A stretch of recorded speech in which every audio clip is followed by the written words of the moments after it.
En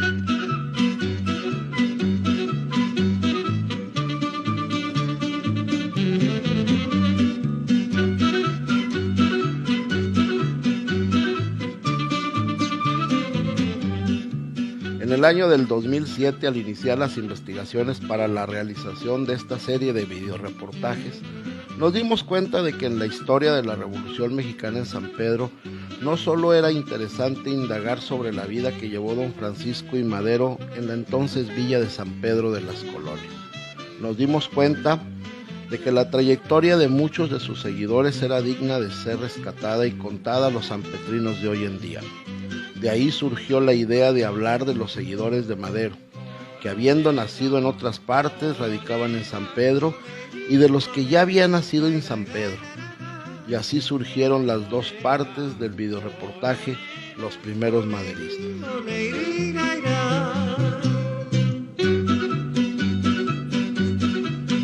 Pero al estar haciendo las investigaciones historiográficas para este trabajo, fueron surgiendo nombres de más revolucionarios que abrazaron la causa del apóstol de la democracia en este pueblo. Y después de documentar y hablar de personajes como Francisco L. Urquizo, Catarino Benavides, Pedro B. Rodríguez Triana, y de las dos tomas de San Pedro por parte de los revolucionarios, emprendimos la búsqueda de los demás revolucionarios.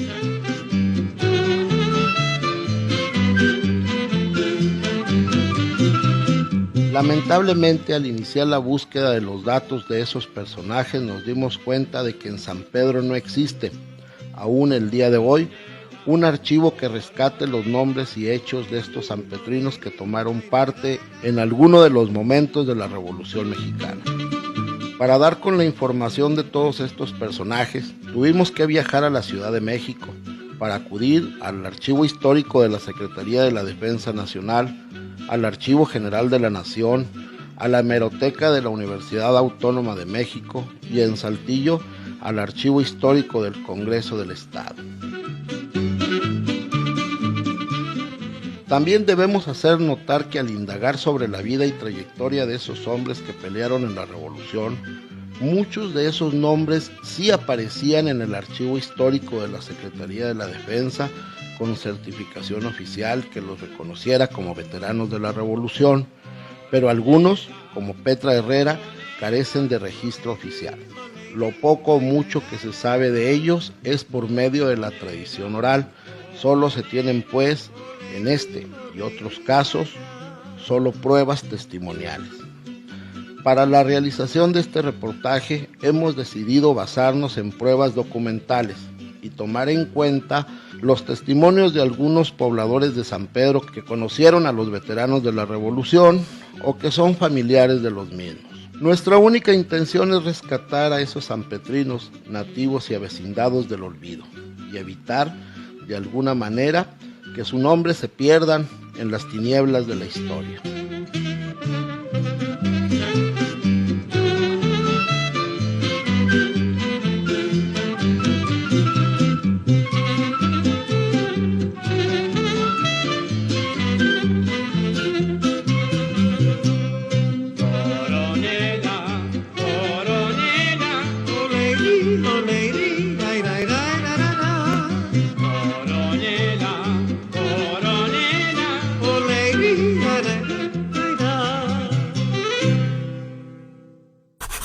Sargento primero, Casiano Soto Ramírez.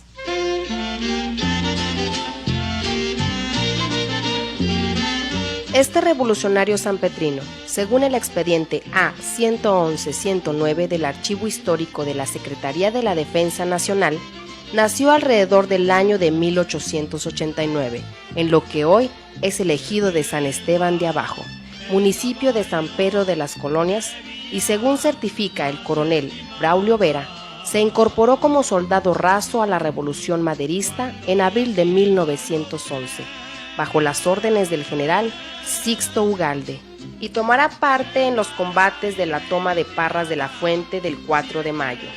El 14 de mayo lucha con las fuerzas revolucionarias para tomar el 15 de mayo la ciudad de Torreón.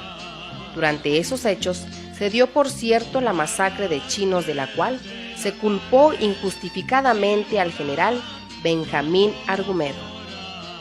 Una vez firmados los tratados de Ciudad Juárez, con los cuales se da por terminada la Revolución Maderista, Casiano Soto se incorpora a las filas irregulares destacamentadas en San Pedro de las Colonias, las cuales eran comandadas por el general Emilio Madero.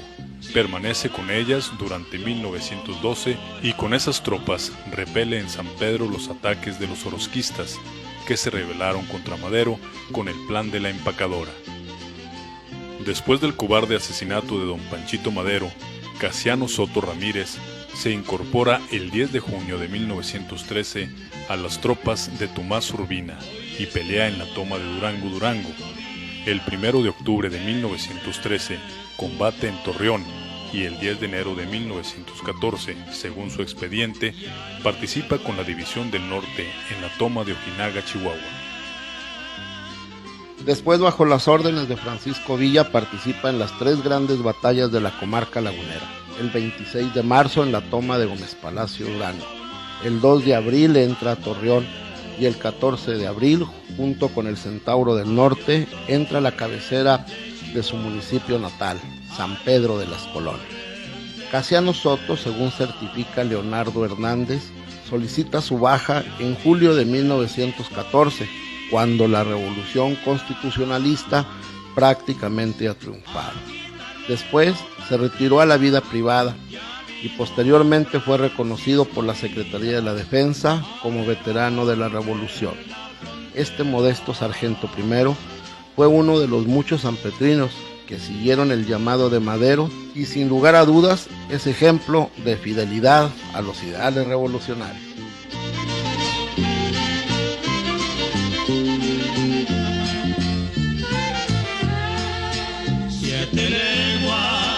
El caballo que Villa más estimaba, cuando ya silban los trenes. Fernando Murguía.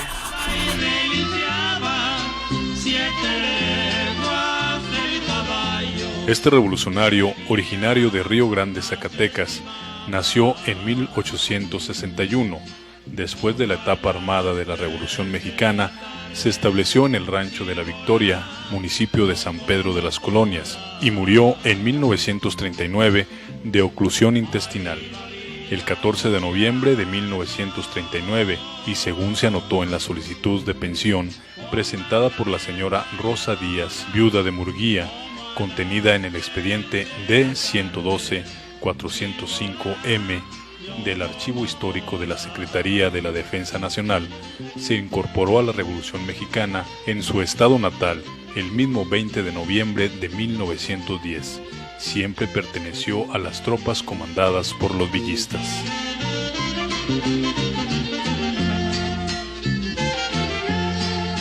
Hoy es don Francisco Villa, ¿qué dice tu corazón? Según el mencionado expediente, Fernando Murguía inicia como soldado raso de la Revolución y poco a poco asciende grados.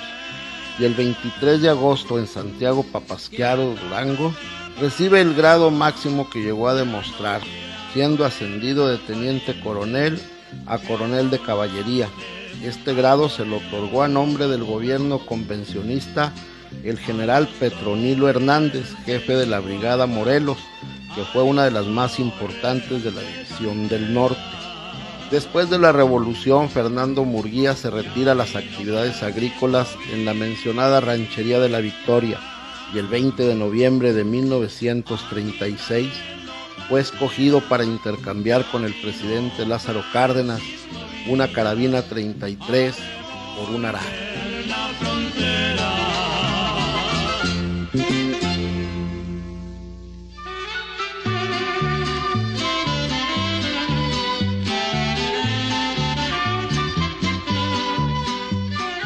Fernando Murguía fue uno de aquellos revolucionarios que recibió una parcela en el municipio de San Pedro, donde don Lázaro Cárdenas había venido a hacer realidad uno de los postulados del Plan de San Luis, que promulgara don Francisco I. Madero en 1910.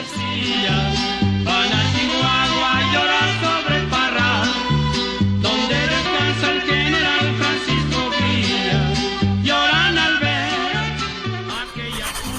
Leonardo Hernández. Siempre el general, sin un clavel, cual flor ninguna, solo hojas secas que le avienta el vendaval.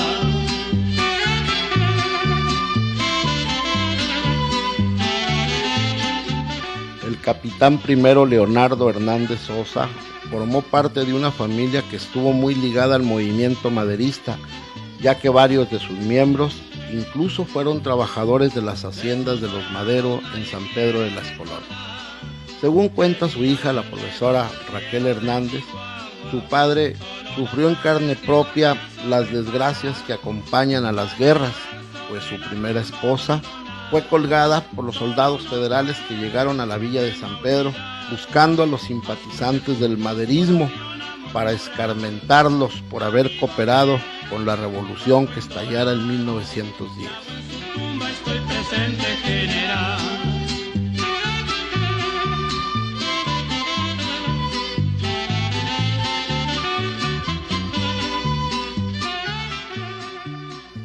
Como hemos mencionado, Leonardo no fue el único de los Hernández que tomó parte de la lucha armada. Este es primo de Salomé Hernández Borrego, firmante del Plan de Guadalupe y sobrino de Moisés Hernández, otro sanpetrino que, según señala María de la Luz Hernández, nieta del mayor Salomé, murió en uno de los combates de la Revolución.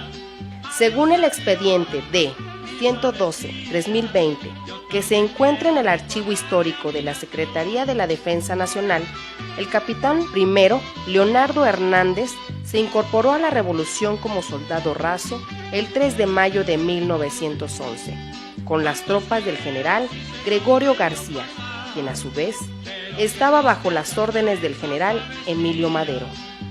Según certifica el teniente José Aguilar Hernández, nuestro personaje tomó parte en los combates que terminaron con la toma de la ciudad de Torreón, Coahuila, el 15 de mayo de 1911, y opera en la comarca lagunera con esas mismas tropas hasta el 21 de septiembre del mismo año de 1911.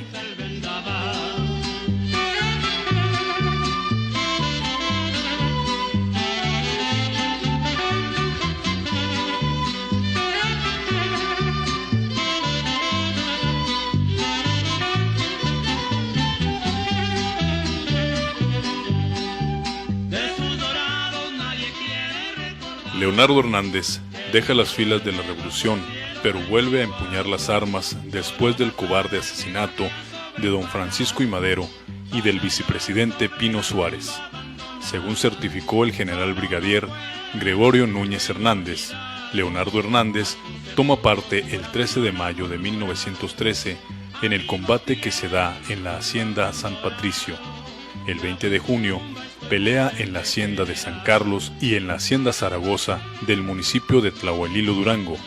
El 25 de septiembre de 1913 forma parte de las tropas que atacan al ejército federal del usurpador Victoriano Huerta.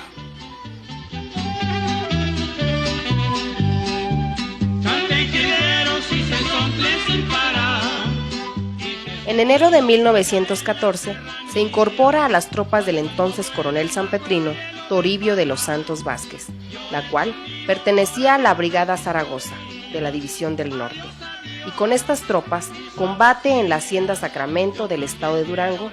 Luego pelea valientemente en los combates de la toma de Torreón y posteriormente forma parte de las tropas villistas que toman San Pedro de las Colonias el 14 de abril de 1914. Y posteriormente estas mismas fuerzas atacan a los federales que acampaban en la hacienda El Anhelo, Durango. Yo soy soldado de Pancho Villa.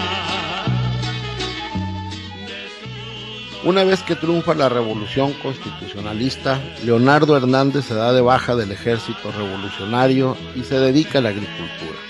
Su hija, la maestra Raquel Hernández, nos cuenta cómo después del triunfo de la revolución, doña Sara Pérez, viuda de Madero, estuvo en San Pedro y les entregó una modesta compensación económica a Leonardo y Salomé Hernández por haber luchado por la causa que enarbolara don Francisco I. Madero.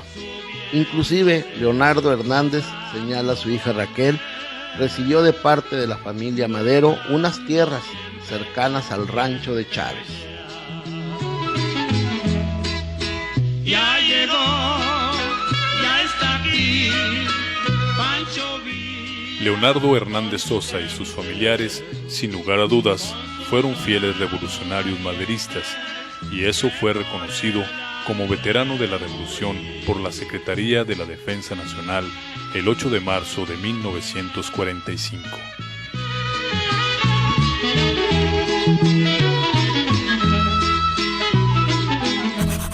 Daniel Gómez Castro. Revista,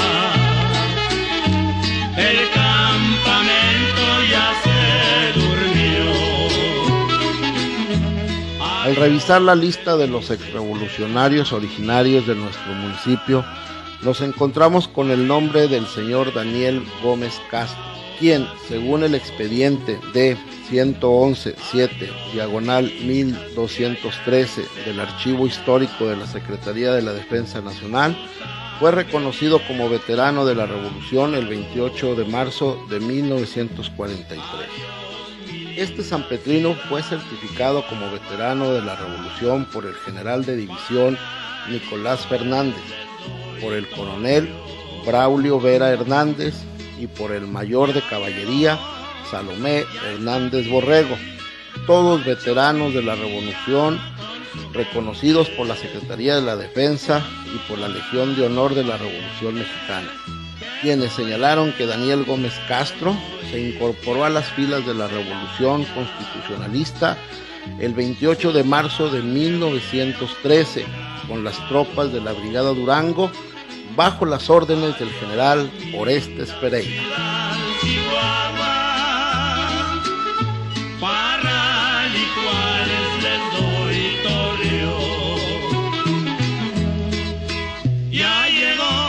Después pelearía en la toma de Durango el 17 de junio de 1913.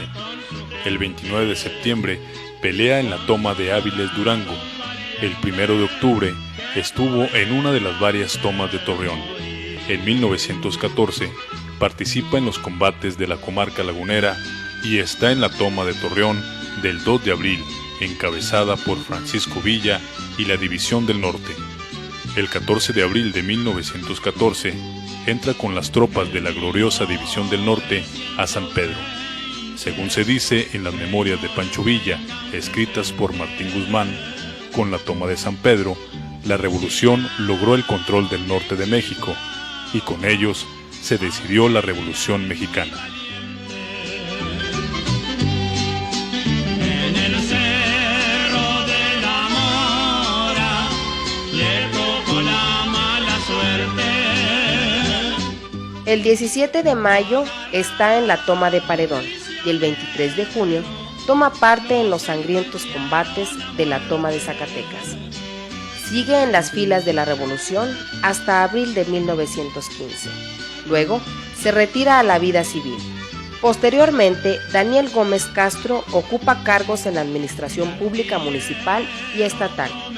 Llegaría a ser electo presidente municipal para el periodo de 1946-1948. Siendo alcalde, le tocaría inaugurar la red de agua potable y drenaje de esta ciudad. Fallece en la ciudad de San Pedro de las Colonias el 4 de marzo de 1969 y es recordado con afecto por todos los que lo conocieron. Muy bien se podía decir que no había otro en el mundo. Luis Fernández García.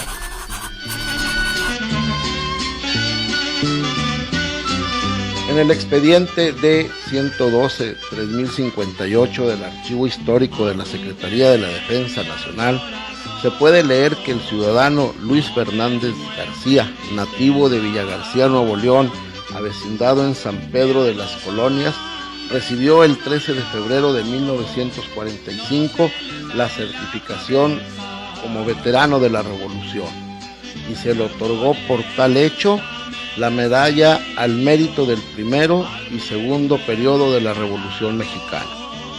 Luis Fernández, según cuenta la historia local, era el presidente municipal de San Pedro de las Colonias en el año de 1936, cuando el general Lázaro Cárdenas vino a San Pedro a llevar a cabo uno de los actos de justicia social más importantes de la historia, no solo de México, sino de toda la historia universal.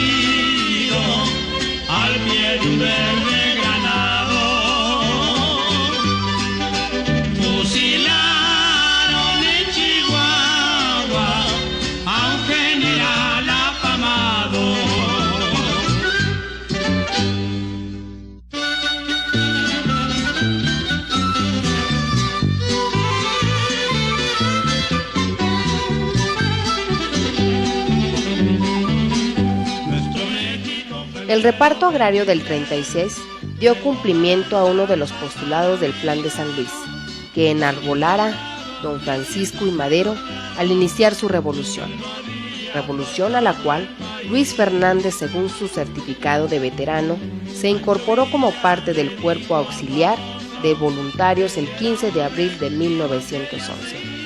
El teniente de caballería José Aguilar Hernández, veterano de la Revolución, dice que Luis Fernández tomó parte en los combates de la toma de Parras de la Fuente en mayo de 1911 y que también formó parte de las tropas que atacan y toman Torreón, Coahuila, el 15 de mayo de 1911.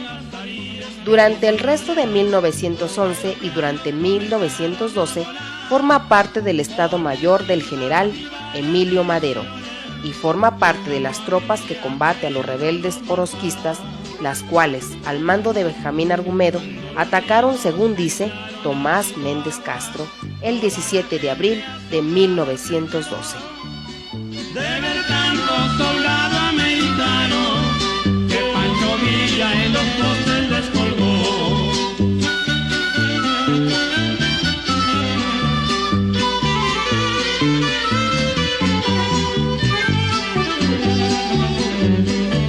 Pues que pensaban estos americanos que combatir era un baile. El coronel Méndez Castro dice en la certificación del expediente que Luis Fernández combate a las tropas de Benjamín Argumedo de nuevo en Las Delicias el 20 de julio de 1912, el 23 de julio en Charcos de Riza, el 10 de agosto en Raimundo, Coahuila, el 23 de septiembre en Cañón de los Bueyes, Durango, el 20 de octubre en La Ventana, Coahuila, y combate de nuevo a los orozquistas en San Bartolo, Durango.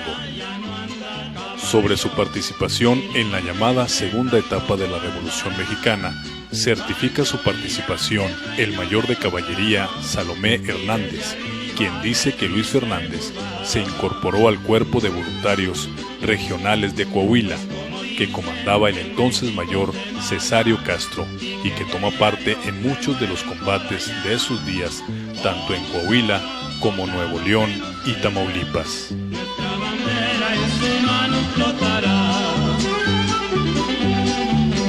Pancho Villa ya no anda a caballo, y ni su gente tampoco andará. Pancho Villa es dueño de aeroplano y desde arriba le dice goodbye.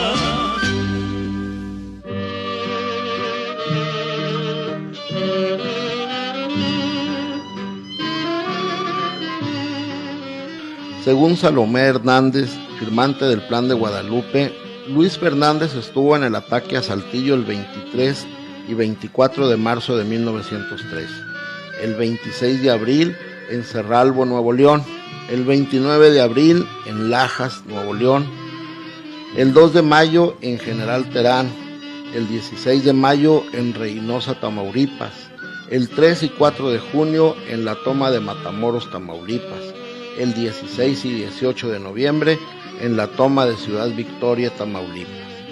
Después, dice Salomé Hernández, el teniente coronel fue llamado a Escalón, Chihuahua, a cumplir una comisión de las armas y después formó parte de la Brigada Zaragoza, que participó en la toma de San Pedro en abril de 1914. De estos hechos da fe también el coronel Tomás Méndez Castro, quien asegura que también Luis Fernández había tomado parte en un combate en la hacienda de San Antonio Gurza y en la toma de Torreón el 2 de abril, para después participar en la toma de San Pedro. El 16 de abril, señala Méndez Castro, combate a los federales que huían de San Pedro y luego participa en la toma de Paredón, y una vez que triunfó la revolución constitucionalista, Luis Fernández se retiró de las armas en septiembre de 1914 para dedicarse a la agricultura.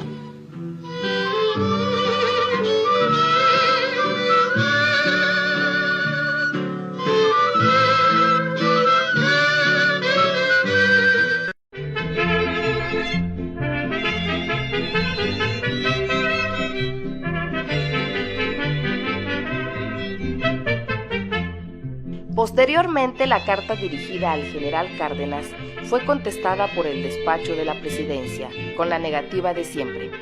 Inclusive, después de la muerte del ex general Juan Livas, su esposa, la señora Amada Morales, viuda de Livas, envió una carta fechada el 28 de diciembre de 1950, dirigida al general de brigada Sebastián Barriguete A., director de Justicia y Pensiones, en la que pide pensión por ser viuda de un revolucionario, pero el general Sebastián le contestó el 16 de febrero de 1951 que era imposible darle pensión alguna porque su difunto marido, al fallecer, estaba fuera del ejército.